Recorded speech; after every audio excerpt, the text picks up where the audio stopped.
parole, que chacun puisse prendre sa Bible et de quoi noter.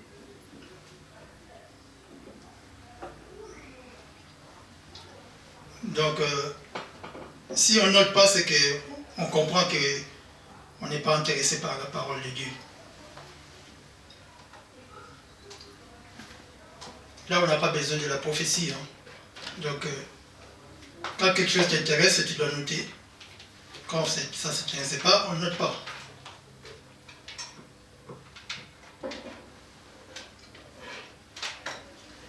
Le sujet d'aujourd'hui, c'est Marie oint le pied de Dieu, de Christ, Jésus-Christ.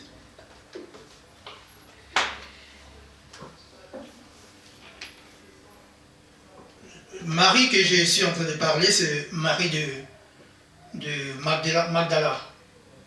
On l'appelle aussi Marie Madeleine. Marie de Magdala. Donc Magdala, ce n'est pas le nom de famille, c'est juste la ville là où il habitait. On peut dire Marie de roi ma maison. Donc c'était comme ça. Alors, qu'est-ce qui s'est passé dans la tête de Marie pour aller parfumer les pieds de Jésus? Qu'est-ce qui s'est passé dans sa tête? Jésus, il est Dieu. Et elle a pris du parfum. Elle va vers Jésus. Elle parfume les pieds de Jésus. On va lire un peu dans Jean 12, 11 à 5. Jean 12, 1 à 5.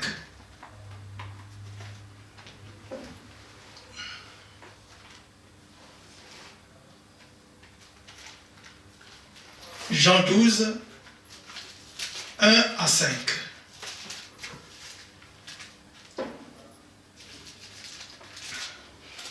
Je lis la parole de Dieu. 6 jours avant la Pâque, Jésus arriva à Béthanie, où était Lazare qu'il avait ressuscité des morts. Là, on lui fit un souper. Marthe servait, et Lazare était un de ceux qui se trouvaient à table avec lui. Marie ayant pris une livre d'un parfum de nard, pur de grand prix, oignit les pieds de Jésus et lui essuya les pieds avec ses cheveux, et la maison fut remplie de l'odeur du parfum. Un de ses disciples, Judas Iscario, fils de Simon, celui qui devait le livrer, dit: pourquoi n'a-t-on pas vendu ces parfums 300 deniers pour les donner aux pauvres? Amen. Amen.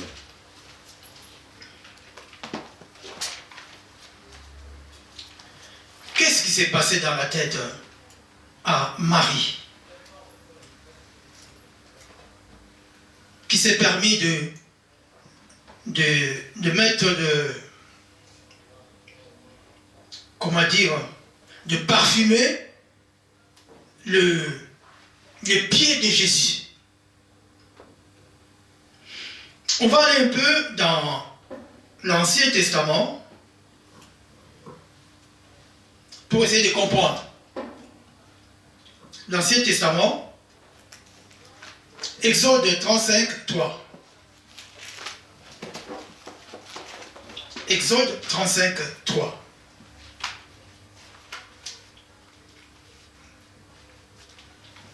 Bon. Ou 3, j'ai dit 3, mais je commence sur Exode 35 et je commence à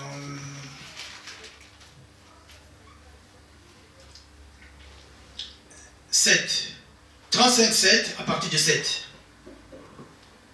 Je lis la parole de Dieu.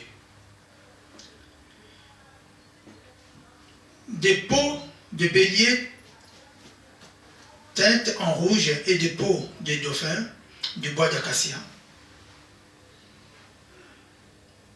et d'huile pour le chandelier, des aromates pour l'huile d'onction et pour le parfum odoriférant. Des pierres d'onyx et d'autres pierres pour la garniture depuis je ne vois pas bien, et des pectoraux. D'étoffe et des pectoraux. Que tous ceux d'entre vous qui ont l'habileté viennent et exécutent tout ce que l'Éternel a ordonné. Amen. Amen. On garde ce verset et on va encore sur Exode 40.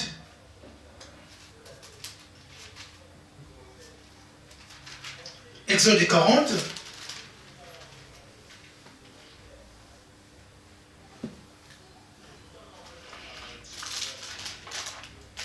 À partir de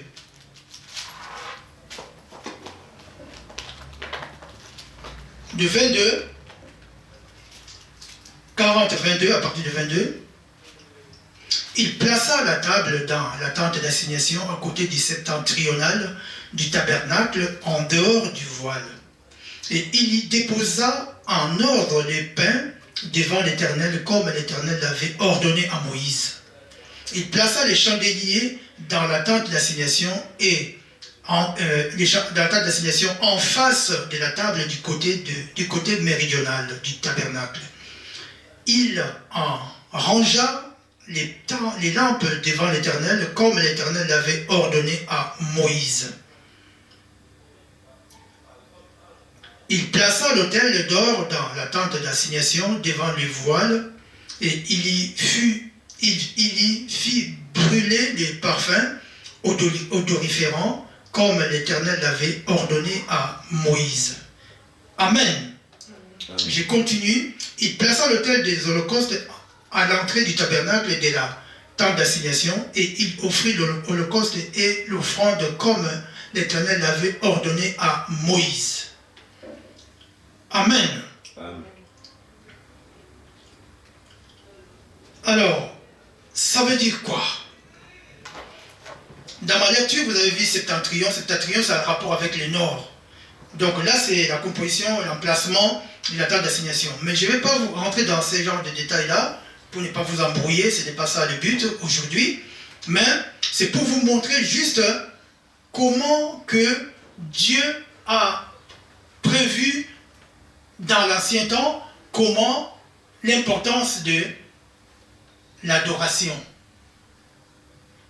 Donc ça, c'était la table de proportion que Dieu a ordonné à Moïse, que Aaron va pouvoir mettre de parfums odoriférants sur cette table-là et que Moïse puisse brûler ce parfum et que ce parfum puisse dégager une bonne odeur. Et ça, cette table-là, c'était dans la tente d'assignation. Là, nous sommes dans l'Ancien Testament. Donc, sur cette tente, il y a aussi les chandeliers. Les chandeliers qui est l'image de Jésus, les chandeliers qui est le Saint-Esprit qui était sur cette table-là. Parce que là où le parfum brûlait, il faut qu'il y ait l'image de Jésus. Parce que le parfum, c'est l'adoration. Est-ce que quelqu'un me suit?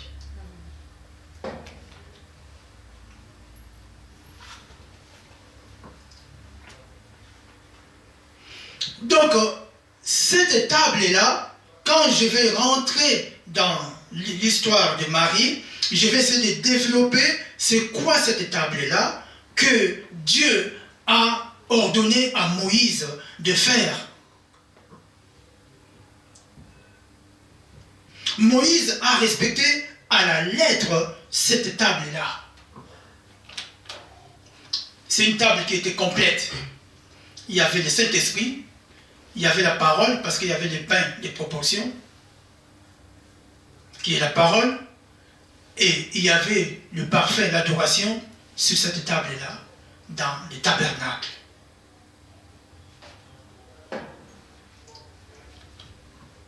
Alors maintenant, lire encore dans Jean 20. Jean 20, à partir de 11. Jean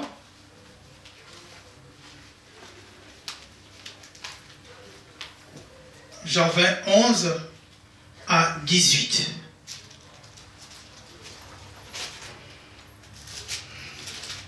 Jean 20, 11 à 18. Je lis la parole de Dieu. Cependant, Marie se tenait dehors, près du sépulcre, et pleurait. Comme elle pleurait, elle se baissa pour regarder dans le sépulcre, et elle vit 2 anges vêtus de blanc, assis à la place où avait été couché le corps de Jésus, et l'un à la tête et l'autre aux pieds. Ils lui dirent, « Femme, pourquoi pleures-tu » Et elle répondit, « Parce qu'ils ont enlevé mon Seigneur, et je ne sais où ils l'ont mis. » En disant cela, il se retourna et elle vit Jésus debout. Mais elle ne savait pas que c'était Jésus. Jésus lui dit, « Femme, pourquoi pleures-tu? Qui cherches-tu » Elle pensa que c'était le jardinier. Il lui dit, « Seigneur, si c'est toi qui l'as emporté, dis-moi où tu l'as mis et je le prendrai. » Jésus lui dit, « Marie. » Elle se retourna et il lui dit, en hébreu, « Rabboni », c'est-à-dire rabbin. Jésus lui dit, « Ne me touche pas, car je ne suis pas encore monté vers mon Père. Mais va trouver mes frères et dis-leur que je monte vers mon Père et votre Père, vers mon Dieu et votre Dieu. » Marie de Magdala alla annoncer aux disciples qu'elle avait vu le Seigneur et lui avait dit ces choses. Le soir de ce jour était le premier de la semaine, se porte au lieu où se trouvaient les disciples étant fermés à cause de la crainte qu'il avait des Juifs. Jésus vint, se présenta au milieu d'eux et leur dit, « La paix soit avec vous. » Amen. Amen. Là, c'est Jean qui a écrit. Luc aussi a écrit. Luc a dit, parce que je n'ai pas noté ce que Luc a dit. Luc a dit, quand ils ont découvert que Jésus n'était pas là, c'est Marie qui a été la première à constater cela. Mais après, tout le monde était parti, mais elle était restée pour pleurer.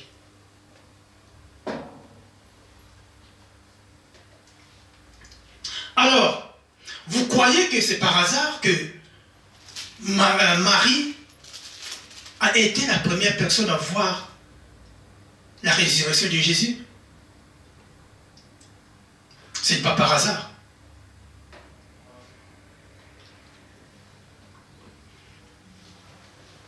Un grand événement, la résurrection de Jésus, c'est un grand élément qui fait partie du 4 ou 5 missions de Jésus. Et Marie était la première personne à constater que le corps de Jésus n'était pas dans le tombeau. Et vous croyez que c'est par hasard? Il sort d'une boîte, il sort, c'est pas de marcher, la volée, après il va voir que, dans le tombeau, Jésus n'est pas là.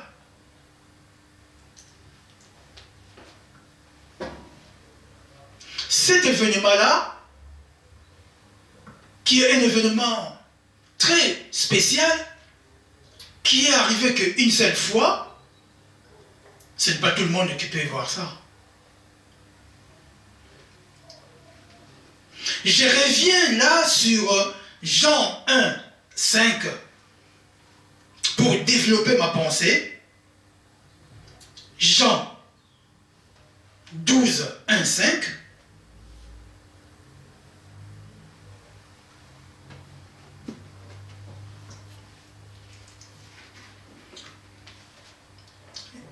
Je relis, monsieur, le verset 3. Marie ayant pris une livre d'un parfum de nard pur de grand prix. Je m'arrête là. Le parfum de nard. Donc nard c'est la marque. C'est une grande marque. Donc Jésus a pris, Marie a pris un parfum de grande marque, de grande qui coûte hyper cher. Parce que Marie a compris que la tente d'assignation qui était à l'époque de Moïse, elle est là devant elle. Est-ce que quelqu'un me suit? Autrefois, ce tabernacle-là, c'était construit par l'homme. Mais Dieu a dit, j'habiterai plus dans dans un logis construit par l'homme. Amen. Marie a compris le tabernacle et tout le tabernacle. Il était là devant lui. Et le pied de Jésus, c'était la table de proportion. Est-ce que quelqu'un me suit? Amen.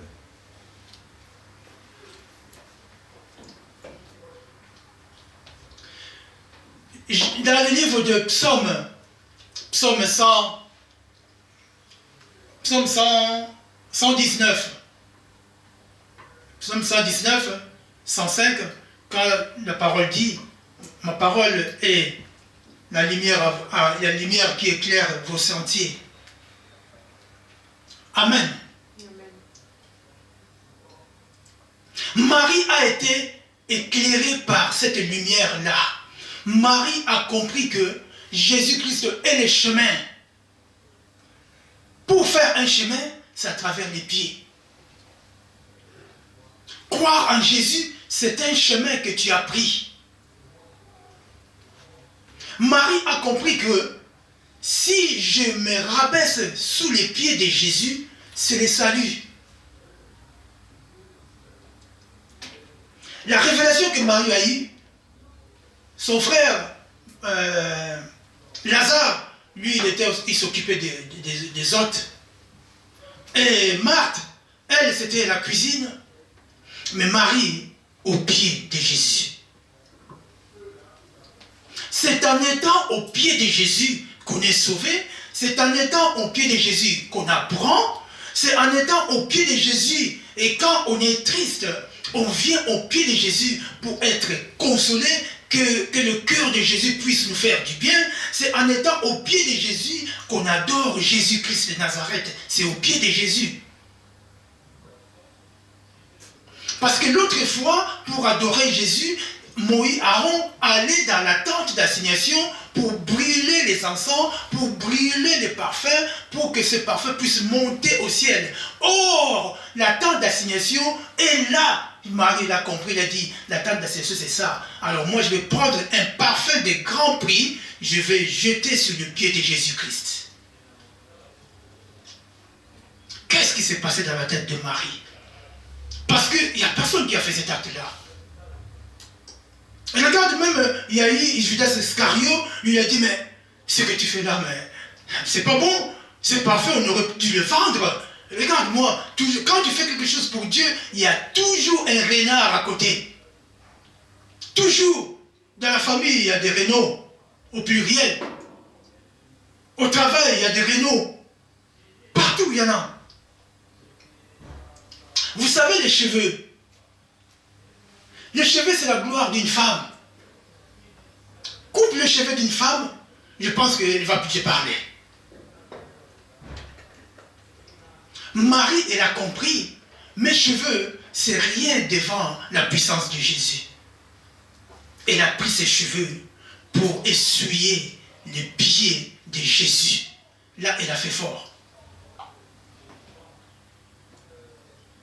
Amen.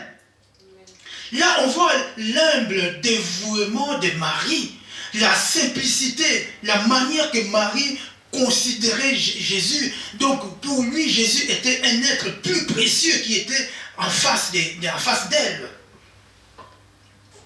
Marie a montré à Jésus-Christ qu'il est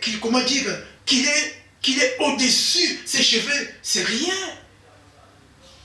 Imagine une femme tu sors de chez le coiffeur, bien coiffé, et tu prends tes cheveux, tu frottes ça sur le pied de quelqu'un. Vous savez, sur le pied, on trouve de la poussière, non?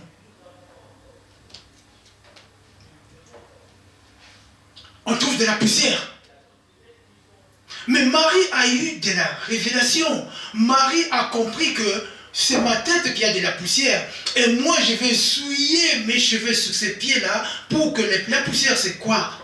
C'est des problèmes, c'est la salissure que nous avons.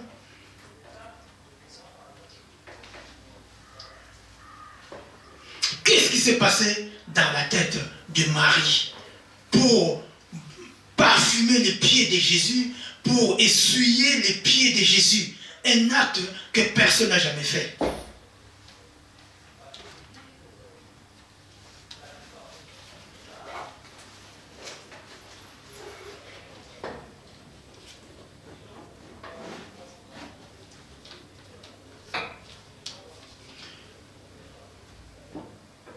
Je pense que Marie a montré, je vais continuer d'autres détails le dimanche prochain, mais je veux qu'on puisse comprendre que cet acte-là que Marie a fait, Marie aimait sincèrement Jésus. C'est pour cela que Marie a été touchée à la mort de Jésus. Elle a été voir le tombeau pour comprendre qu'est-ce qui s'est passé concernant, à propos de la mort de notre rabbin. Jésus savait que Marie avait de la grande considération pour lui. Jésus savait que Marie mettait Jésus en première position. Jésus savait que Marie était prête de sacrifier tout. C'est pour cela que Jésus a permis que Marie puisse voir, constater que c'était le 3e jour. Parce que si Marie était là le 2e jour, le corps était là. Donc certainement c'était le 3e jour. Et la Bible aussi a confirmé que Jésus a été ressuscité le 3e jour. Donc c'était le 3e jour que Marie a été constaté que Jésus était absent dans les tombeaux. Ce grand événement, il faut avoir la révélation, il faut vraiment qu'il soit poussé par l'Esprit de Dieu pour pouvoir tomber sur ce grand événement. Parce que ce n'est pas par hasard. Et ça c'est dû au travail que Marie faisait au jour le jour.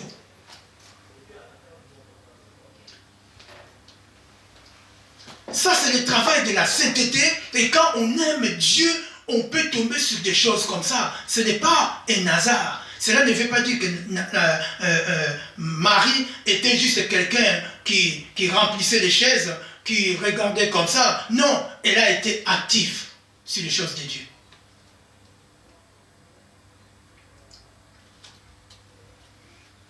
Au jour d'aujourd'hui, les gens sont les premiers à prier, c'est vrai, chasser les démons, c'est vrai, chercher le travail, c'est vrai, chercher tout ce que tu veux, le mariage, c'est vrai, l'argent, c'est vrai. Mais, tu demandes tout ça, est-ce que tu t'appliques aux choses de Dieu?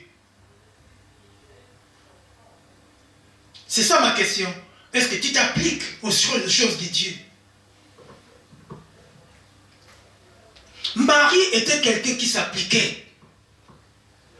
S'appliquer, c'est faire des efforts sur les choses de Dieu. Parce que les choses de Dieu, il faut faire des efforts. Il y a un combat en nous. La chair ne veut pas qu'on puisse faire ces efforts-là.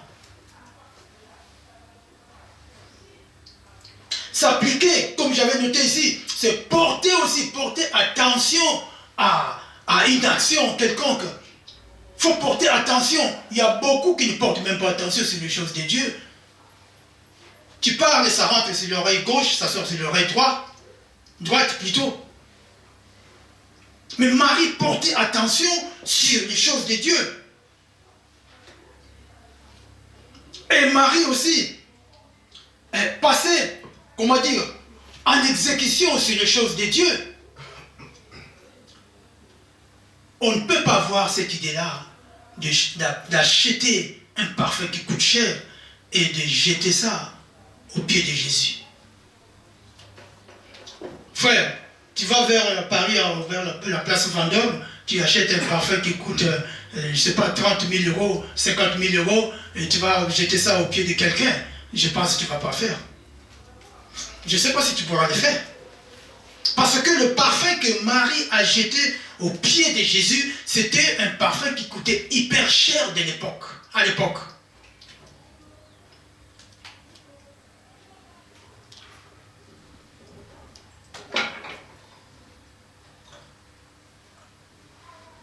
Amen.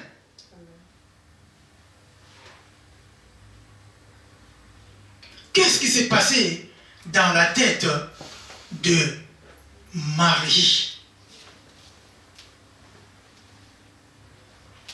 Qu'est-ce qui s'est passé dans la tête de Marie?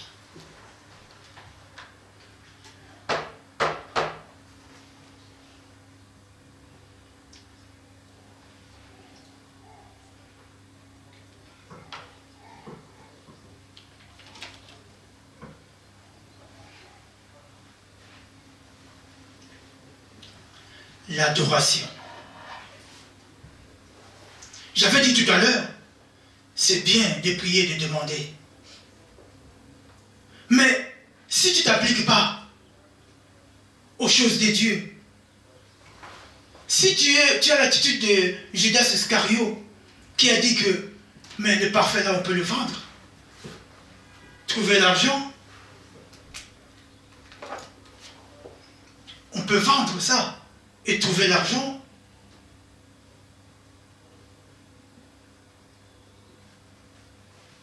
Et après tu demandes à Jésus, tu pries. Frère, l'adoration, c'est une purification, c'est un lavement.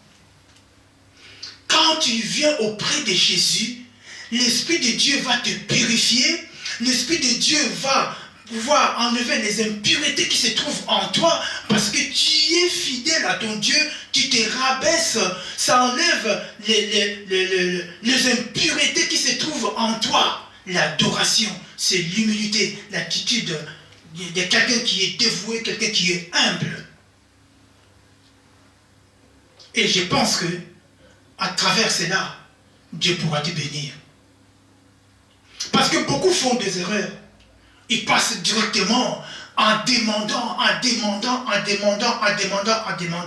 Mais frère, est-ce que tu es au pied de Jésus-Christ?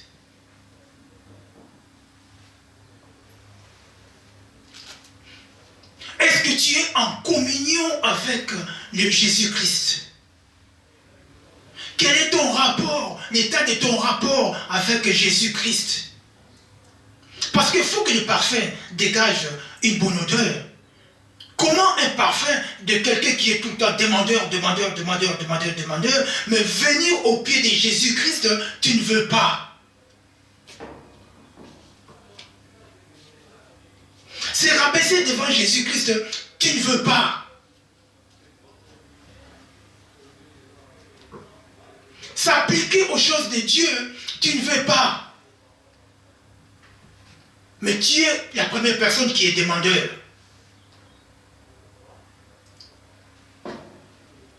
Marie n'a rien demandé. Quand elle a pris le parfum, elle a jeté le parfum, elle a mis le parfum sur le pied de Jésus. Après, Marie, elle dit, Jésus, vous savez, tu sais, le parfum, ça coûte cher. Le parfum là, j'ai acheté cher. Et qui c'est qui va me rembourser? C'était pas dans ses pensées. Et quand elle a fini ce qu'elle avait à faire, elle n'a rien demandé à Jésus. Bien au contraire, elle a pris ses cheveux, elle a essuyé les pieds de Jésus. Bien que peut-être à l'époque, il y avait de la poussière. Vous savez, maintenant, on a c'est goudronné partout. Mais avant, c'était vraiment de la terre. Peut-être il y avait de la terre, la poussière, de la boue, je ne sais pas, certainement aussi. Parce qu'à cette époque, ils mettaient beaucoup de sandales. Certainement, il y avait de la poussière. Elle a dit, c'est moi qui est sale. Cette table-là, les pieds de Jésus, c'est la table. Moi, je ramène toutes mes saletés sur cette table-là qui va me purifier. Est-ce que quelqu'un me suit? Pour une femme, la chevelure, c'est son honneur, c'est sa gloire. Et elle a dit, je n'ai pas besoin de cette gloire. Il faut que je puisse m'accrocher à cette table pour avoir le salut, frère.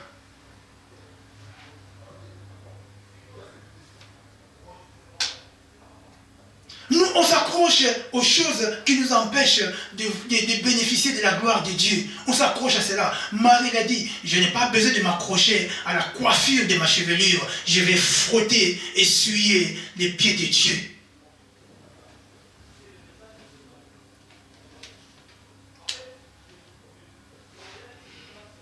Le temps nous presse. J'ai beaucoup à dire sur ça. J'ai vraiment beaucoup à dire sur ça. Les chrétiens, c'est des demandeurs aujourd'hui.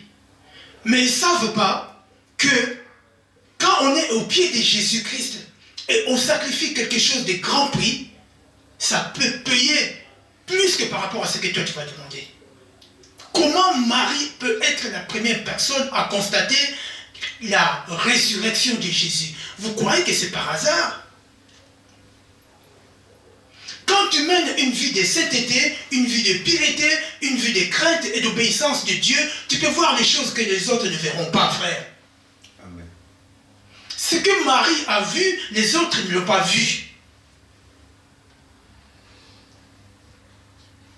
Si tu fais que des allers-retours à l'église, tu viens, tu sors, tu viens, tu rentres, tu sors, tu ne verras jamais quelque chose que les autres n'ont jamais vu. Tu vas faire des allers-retours, tu seras fatigué, frère. Après, on va chercher des coupables. Vous savez, quand l'échec est là, après, on cherche des coupables. C'est facile à trouver des coupables. Mais toi, quand on t'appelle d'être au pied de Jésus, tu résistes, tu ne veux pas. Tu gardes encore quelque chose de précieux chez toi. C'est quoi cette chose de précieux? C'est quoi? L'orgueil, la colère, les mensonges. Mais Marie, dans sa tête, il y avait des mensonges. Elle a dit, Jésus, prends les mensonges, je n'en ai pas besoin.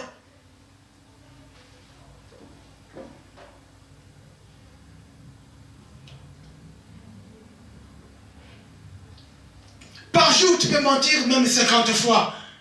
Mais viens et frotte tes cheveux sur le pied de Jésus pour que ce mensonge-là puisse partir, frère.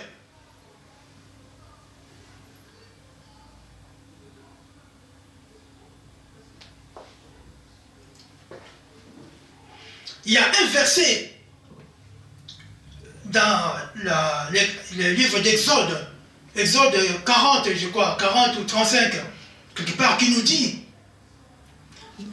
quand tu es en train de faire cette adoration-là, tu es en train de brûler le parfum, ne rajoute pas le feu étranger. Le dimanche prochain, je vais développer cela. Je m'arrête là, que le Seigneur vous bénisse. Amen.